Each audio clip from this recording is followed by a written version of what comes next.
My name is Allison Mendonza, and I'm a nurse in the Blake 12 ICU here at Mass General Hospital. And I chose to run this year's Boston Marathon because our floor was so impacted by the bombing victims.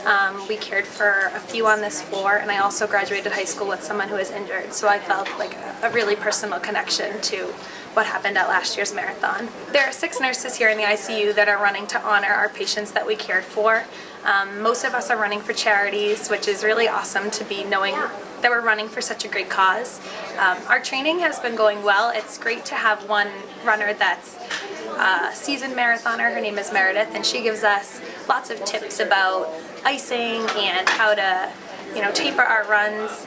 I could only run 2 miles when I started, and I'm up to 18 miles this week, which is just such an awesome accomplishment in itself. So I'm really excited to be doing this.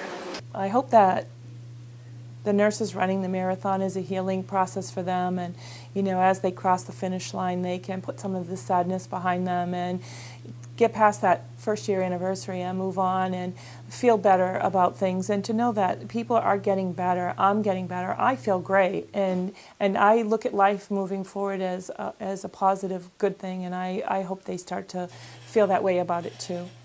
Hi, my name is Emily Earhart, and I'm a nurse on the Blake 12 ICU here at Mass General. I think it was more so just seeing people on their worst day and seeing the way they were able to cope with such a tragedy, and the way their families came together and their friends, and the milestones that the patients surpassed was just really inspiring, I think, for all of us. And I think a majority of us think that if our patients could do more, they would. And I think we almost feel obligated to do this for them because they can't. And just kind of a way to make it come full circle and not make it end on a note of tragedy, but one on the city coming together and people coming together and supporting one another. My first marathon. I've never run one before, and training is much harder than I thought it was going to be.